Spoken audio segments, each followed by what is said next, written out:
Goofy Historians is the funnest place to learn about history. Or is it the funniest? Today we're going to discuss the final year of World War II, 1945, arguably the most bloody war in human history. Our focus will be on the Battle of Berlin, not the war in the Pacific that went on for several months after Germany's unconditional surrender on May 7th. Some of the topics that we're going to cover include the concept of total war, bunker mentality, and unconditional surrender, and why the Allies knew that that was the most important thing ever to have, unconditional surrender. So, Joseph, it's 79 years ago during this time of year. It was April 1945, and Germany by now has lost all of its territories that it's gained over the last 6 years, and they're fighting for their survival in Germany. They've got Russians on the east, the Allies, Americans, and the British on the west. How did it go so badly for Nazi Germany? How did they lose so much? I mean, it was only a year before, in 1945, that D-Day in Normandy happened. So it just happened so quick, everything just folded up. How could that have happened to the Germans? I guess is my first question. Yeah, Hitler was, the Third Reich was from the Atlantic to the middle of Russia, right, to the Volga, right, from Norway to Africa. It was a huge amount of land, right, that they took really, really quickly. Mainly because no one was really prepared for it, right? I mean, they there was Munich. When people go, it was after World War II. Well, I mean, World War One. World War One happened, right? The Germans saw, basically, the Germans and the French and the English had fought themselves to a standstill, right? Nothing was going. It was trench warfare. But then the Americans show up, who are fresh. They come on the scene. They break through the German lines, and the Germans realize, the soldiers realize, right, that there's nothing between the trenches and Berlin, right? Once the Americans break through, along with the French and the English, there was nothing to stop the troops going directly to Berlin and taking over the whole country. So they tapped out, which you should have done, right? You should have tapped out and said, it's over. We can't, once you get through us, there's nothing left. But up until that time, now we're going back too far. You told me not to do that. But basically, to jump ahead, well, going back. So there was no, up until the time there was the breakthrough, the war was never in Germany. It was always in France and in Russia, right? So the people in Germany thought everything was going fine with all the propaganda. No one's hurting us. There's no armies in our territory. So the war ended without the war ever taking place on German soil. So they said, how could we lose? We didn't see anybody. We didn't see anybody taking over. And even when they took over, they never came in. So they figured it must have been a stab in the back, right? It's the Jews did it. The Russians did it. We didn't lose, right? We were betrayed. How could we be betrayed? We never saw any white fighting on our territory. So, and then they were seriously punished for starting a war, right? They had to do the guilt, the war guilt clause, and they had to pay all these reparations, and they couldn't have an army, they couldn't have an air force, they couldn't have a navy. It was all very restricted, right? They were humiliated, and they're going, why were we being humiliated? We never saw a battle, right? So when and it would have been fine, right? Because Americans were paying the reparations basically to the French for the Germans, right? They were loaning money to the Germans to build back their economy, and the Germans were taking the money and paying the French. And everything would have gone on fine if it hadn't been for bad economic decisions in the United States and elsewhere, which caused the Depression. And when they had the Depression, America was no longer sending money to Germany to pay the reparations, right? And everybody went into a depression.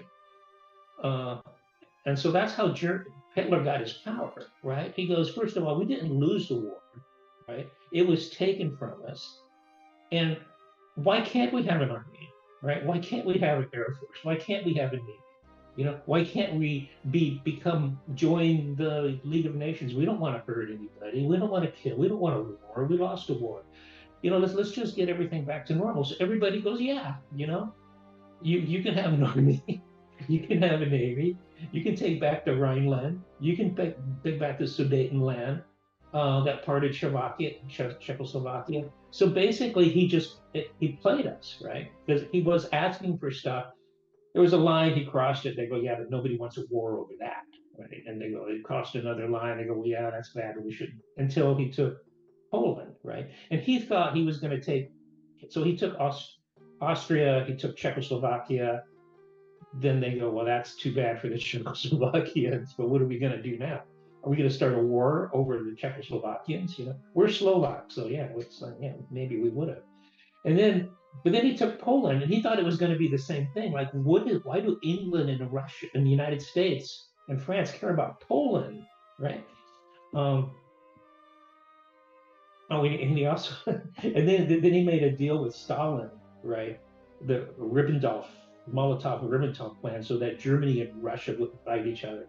And he was actually getting support he was actually training his armies in Russia, because Russia thought it's great, right? You get Germany to fight France and England, United States. That gives me a chance to step ahead. So he did. I mean, he did. So he was playing everybody, and everybody was going along with it until Poland. And then they said, well, maybe we should do something. And then they declared war on Germany, but they weren't prepared for it. No one was prepared for it. But once they declared war on Germany, Germany goes, well, shit, what am I going to do now? Right? I actually going to have a two-front war, because he really wanted to take Russia.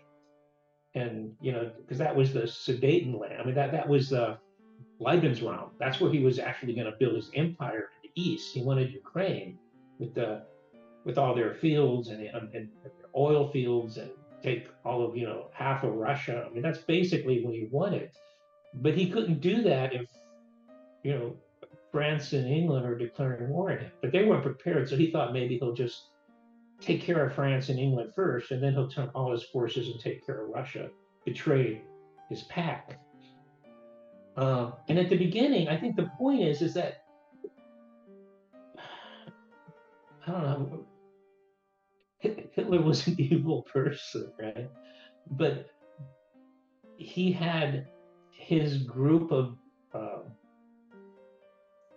his inner clique, right? Which were they were a joke, right? But they were loyal to him. But he also had the army, right? Which was never part of his clique, right? They really looked down upon Hitler, right? But on the other hand, he's giving him all this power. He's giving him back their prestige, and he had some great generals initially, right? He had Van Manstein and Rommel and Guderian, right? Who were part of the military aristocracy, and England and France went ready to confront them, and so he took over France. He took over the Netherlands and Holland and Norway and the East, right? And then he realizes he wasn't going to take England, and he thought he knocked England out of the war. So he turned around and broke his pact with Stalin and invaded Russia with like 3 million men. He was going to march all the way to Russia. He was going to march all the way to Moscow. And that was the beginning of his downfall, right? Because, Napoleon couldn't do it. And Napoleon was a better general than he was, than Hitler was. Right?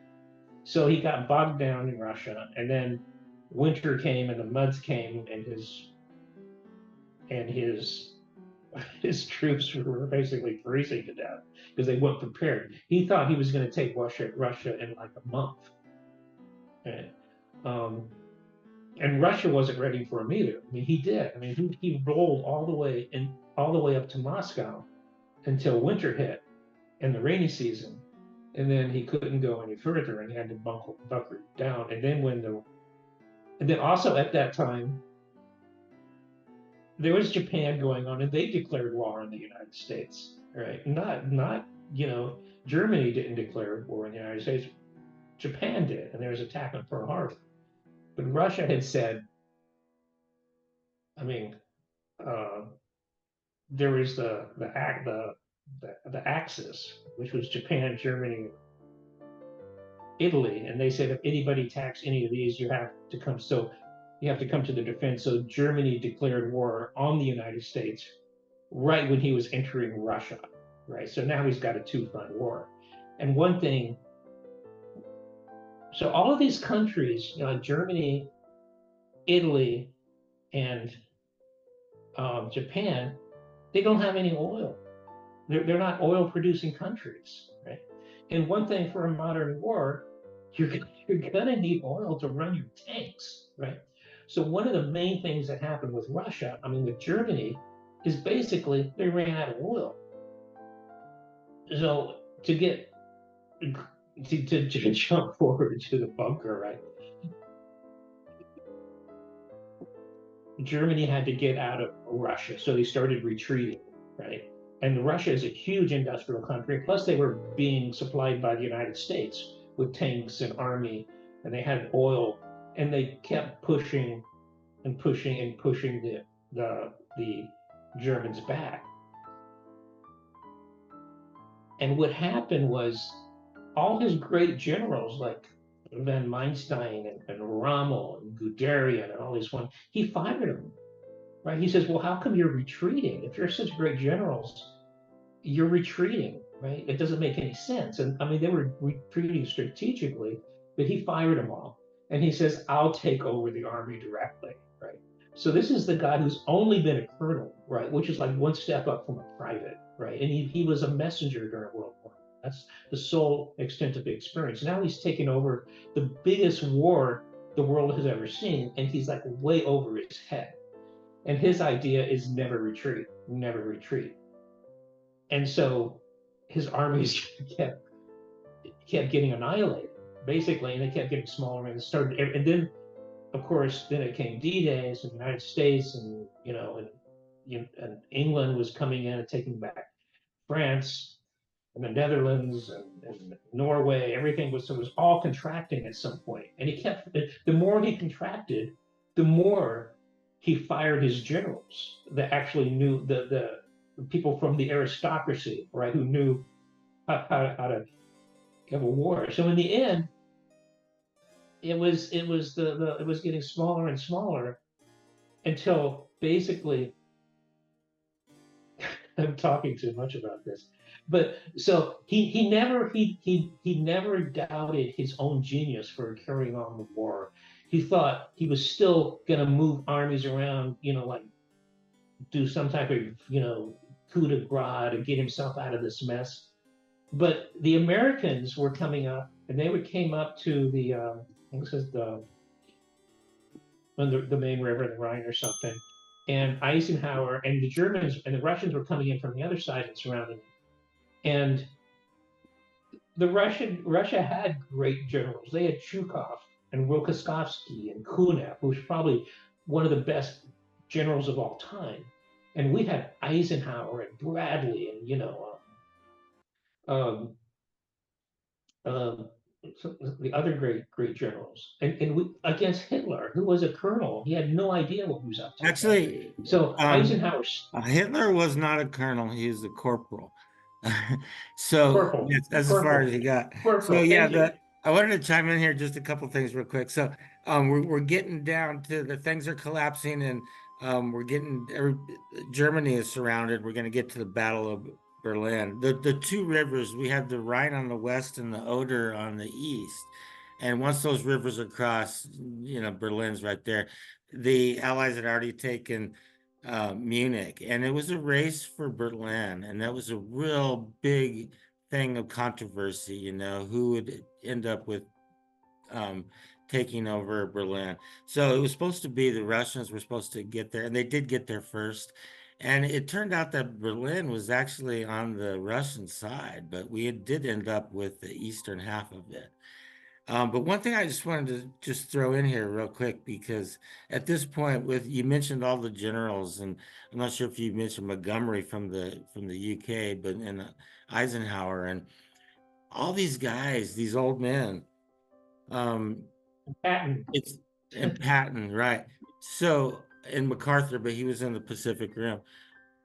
But all it's like true about that saying. There's a saying that says, "Old men send young men to die in war," but it's actually more to it. It's like old men who know each other send young men who don't know each other to go die in war.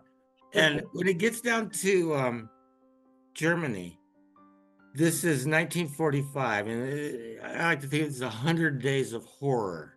It starts like in March, goes through April and May. And I wanted to ask you, Joseph, about because at this point everybody knew the war was over. So why did they just continue to fight? I think you set that up with, like in World War I, they didn't know that they were losing, and that's why it was so appalling to them when they found out that in World War II, they definitely knew that they had lost. And why did they continue to fight? I know that most people were forced to fight under, these crazy commands that kept coming out from Hitler, that they had to keep on fighting, but it was over. And really, it was a question of a lot of them were smart. They're like, oh, we need to surrender. To hell with this fight till the end. Germany's going to need us to rebuild when this is all over, but we don't want to surrender to the Russians. We want to surrender. We need to break out and surrender to the Americans, where the Geneva Convention is honored. So that Right. 100 days was nuts. I mean, could you? I just Right. So I mean that yeah that's the point, right? Is that there were two different wars going on. There was the East and there was the West, right? And the East, there was no Geneva Convention between Germany and Russia. And I mean, people think about, you know, the communists and the fascists that like you hear people today and they think they're the same thing. In a way, yeah, they're both dictatorships, but they're totally different ideologies, right? And they hated each other. And for them, it was a total war, right? When the Russians came, so even said, when the Russian troops are going into when the German troops are going into Russia, they go, there is no Geneva Convention. Burn villages, rape women, kill everybody, because we're going to be the ones taking over this land. And it wasn't just the Jews; it was the Slavs. They just didn't like Slavs, right? I mean, they hated Jews more, right? But there was more Slavs. So it was horrible. It was horrible what happened, what they were doing to the Russian, the communist. They were, it was a massacre. It was genocide. Where fighting the French and the English, they actually had somewhat respect for the French and the English, right? They weren't going to take over France and move in there and mow down Paris and put in crops or something, make them slaves. So there wasn't that same animosity. I mean, they hated Hitler, but it wasn't like the animosity that I mean, the Russians were pissed. I mean, they were really, really, really angry. They weren't just going to capture them. They were going to wreak revenge on everything that they had done what the Germans had done to the Russians. And even the Germans, when they knew what was happening, they were writing home to their families. I go, you got to get out, right? Because when they hit Berlin, when they hit Germany, they're going to wreak revenge for everything we've done to them because we thought we were going to win. And then United States, Eisenhower and Montgomery and England, they got up to the Rhine and they stopped Yeah. at that point. Right. So it's funny. So like you said, the Germans are going, we can't surrender to the Germans. These people are too pissed at us. They're gonna kill us. So we gotta. So they keep hoping that they're waiting for the English and the Americans to break through and take Moscow. And then the Germans know that actually the United States and Russia hate each other. I mean, how much of an asshole do you have to be to side with Stalin to stop somebody? Right? It's like, Yeah, that's interesting here because so at this yeah, point, so I just that want was Germans' hope. That was Germans' hope was that the Americans would they would stop the Americans would come in, they could make a deal with them, and then the Americans and the Germans would turn around and fight the Russians. And maybe with Putin, maybe that wouldn't have been a bad idea. We could actually civilize Germany. right. What I was going to say here is, But they let me jump in here real quick. So during this time, this is the end, this last 100 days. And the crazy thing is, the Americans, Roosevelt dies. And now yeah, Truman, right in the middle of that. right, Truman jumps up and he's the president now. And Germany at this point is going, ha, ha, ha, that the deal with Stalin is going to fold up with Truman. It didn't. Truman honors the deal with Stalin, and they continue to. I just wanted to throw that in there for the American political side of it, the continuity between Roosevelt and Truman. And you got to remember that Truman was only been president for like a couple months. And after this is over, like 3 months later, he drops a bomb. So he only had been president for like 6 months and he dropped a nuke. Anyway, that was jumping ahead. Yeah, yeah. Sorry. So when it all goes down, because we're gonna finish this up, we're running out of time. But so I just want to ask you about Hitler's suicide. So Hitler, okay, he celebrates his birthday on April 20th. April 20th. Yeah, 420, my Yeah. favorite day. I celebrate that day currently for other reasons. So 10 days later, right, and he marries Ava Braun, and then they kill him. Then he commits suicide on April 30th, 10 days after his birthday.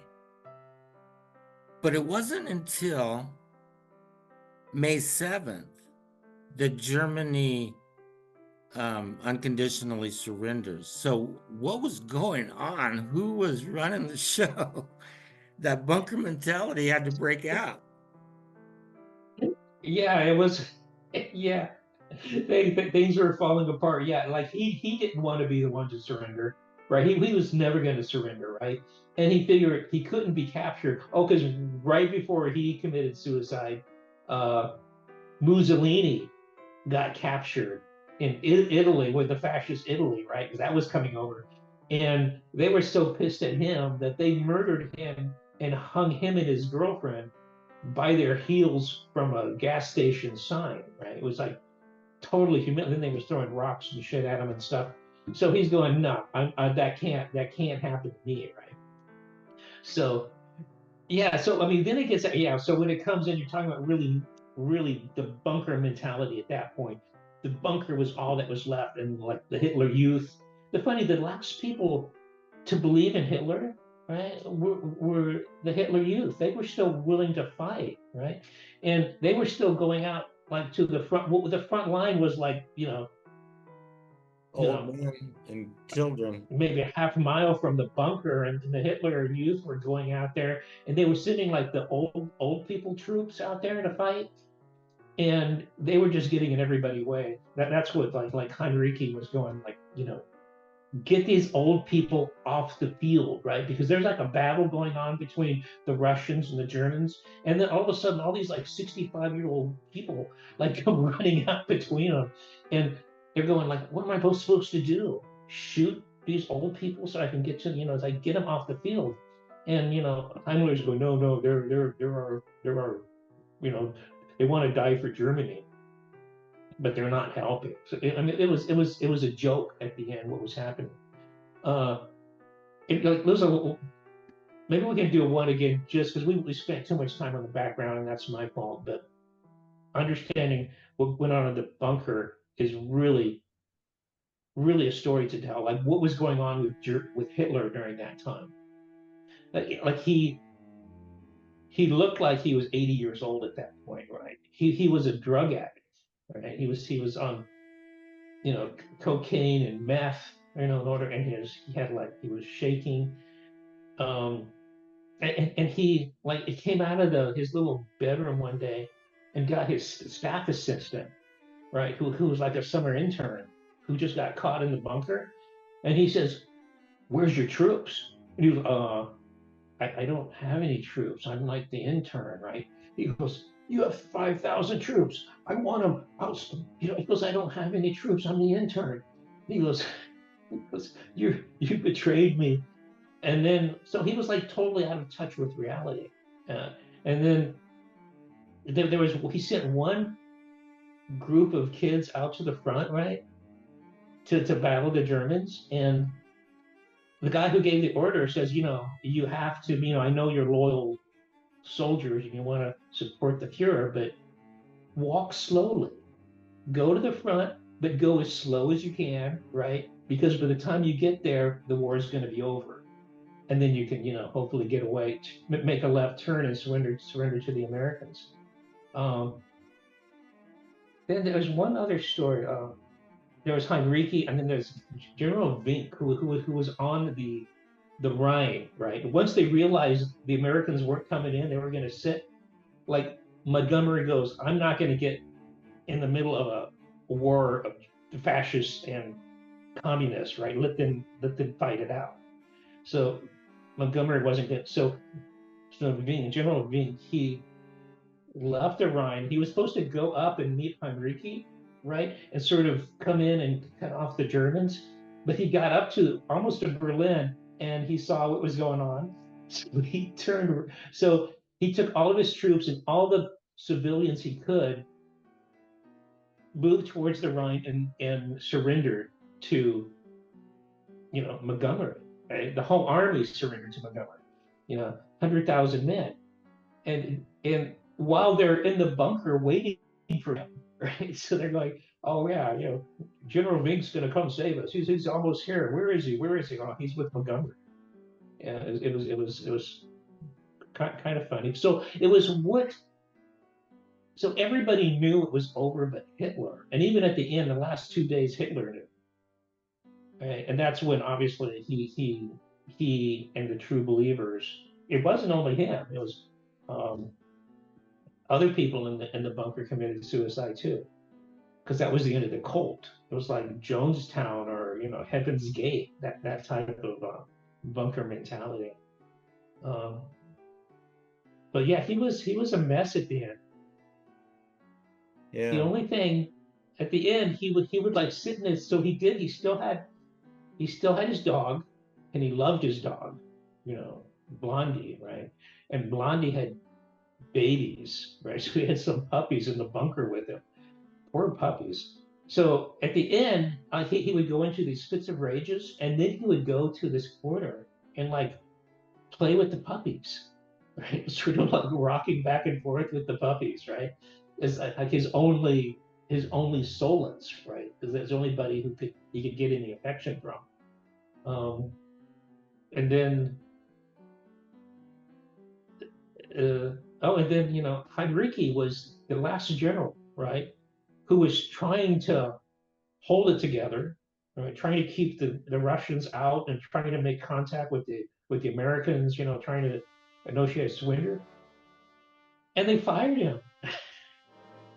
That was the last general. Then there was nobody left. And then the whole thing, the person who replaced him with never got there. The war was over before he got to the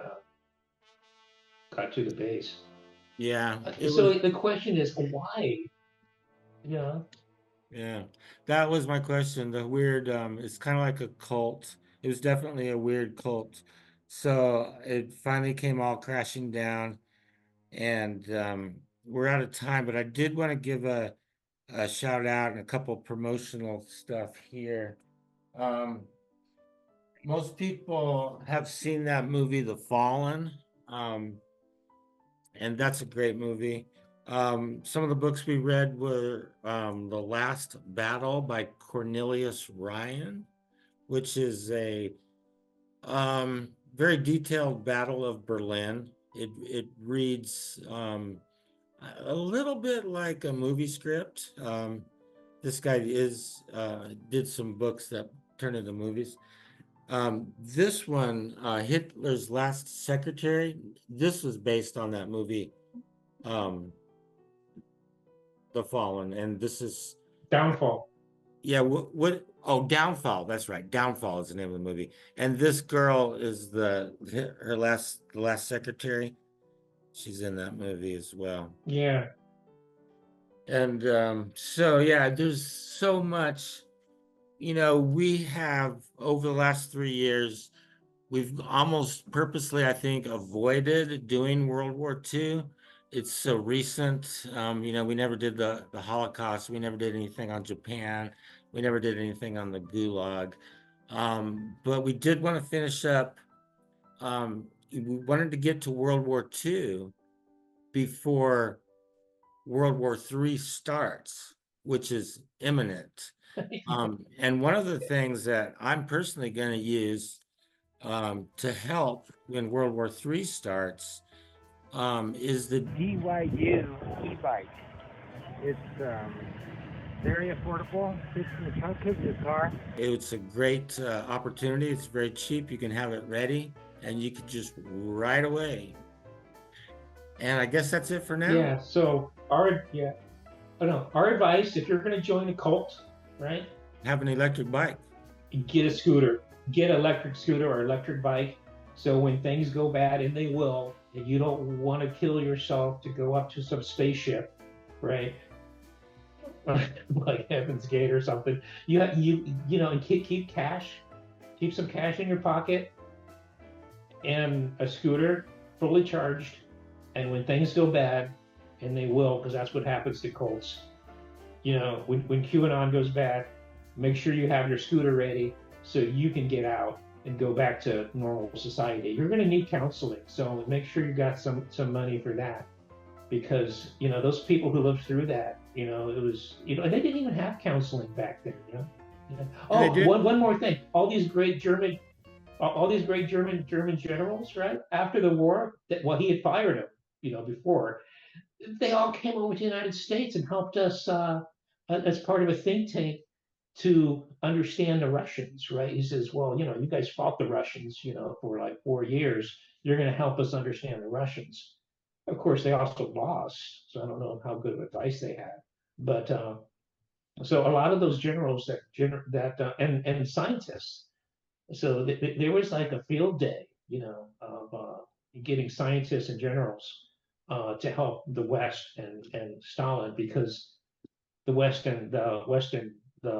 Russia did right after that go into the Cold War, and so they were trying to pick what they could out of the cesspit that was the Third Reich. Yeah. Yeah, it's a shame that and for all the white supremacists and Nazis, right? Even Hitler, was not a right supremacist at the end. He said, burn them all down. It's not evolution, right? These people don't deserve to live because they lost the war. So there you go. It's the liberal West and the communist East that ended up winning, and we'll see what comes out of that. Right. So that's well. Thank you. Well, thank you guys for watching. The e-bikes will come in handy during the apocalypse. You might want to buy 2 and keep them fully charged. Don't forget to hit subscribe, and we'll talk to you real soon. Goofy Historians is the funnest place to learn about history. Or is it the funniest? Does history repeat itself? Not really. But sometimes it kind of rhymes.